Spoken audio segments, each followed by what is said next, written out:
And now this is eternal life, that they may know you, the one and only true God, and Jesus Christ, whom you have sent. That's eternal life, about knowing God and being known by God. And man, that's so different than when I first came to believe. I thought eternal life was saying a prayer and being able, it was my ticket to heaven. And that's part of it, but it's such a small part compared to actually that submission of life and knowing God and being taught by God and the beauty of who God is, and getting God's image back into us as we submit our life to God, and being transformed more and more into his image as we go along.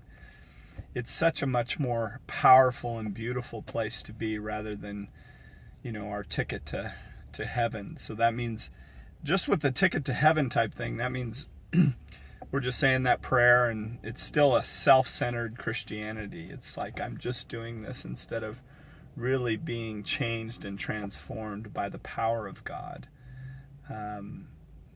bringing that person to life that they've been settling for something less in their life than what they were created for.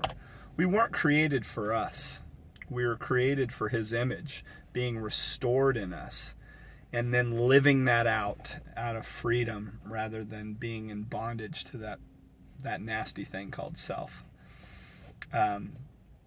But we're born into that self-centered nature because of what happened in the garden. We lost that nature. Instead, we were born into the line of Adam, which is self-centered and self-seeking. But as we submit our lives to God, it's a process. So we submit our lives to God, and he keeps changing us more and more into his image. We become more and more free of ourselves, and we're able to truly love people unconditionally. And we see things through new lenses. Then we're able to see the beauty that's all around us, and we can actually go through suffering. We can go through the trials and brokenness of this world and still have peace in those moments. It doesn't mean it doesn't hurt, but we see from a different place. Our perspective has changed.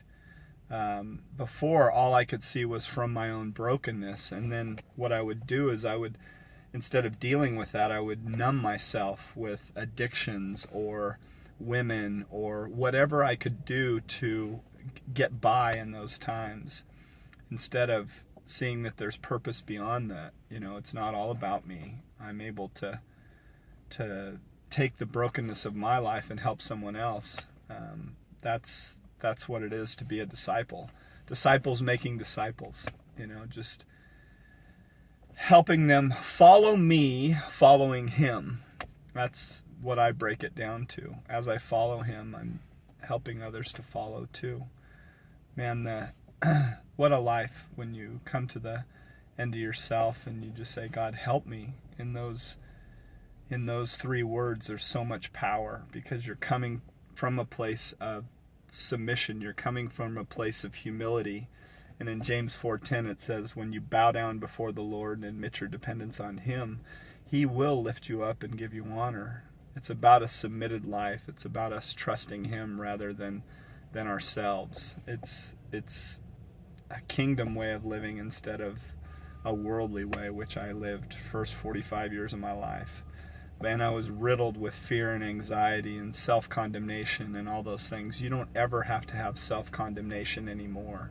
You don't have to have fear and anxiety in those things as you lay down that self-life and experience something so beautiful.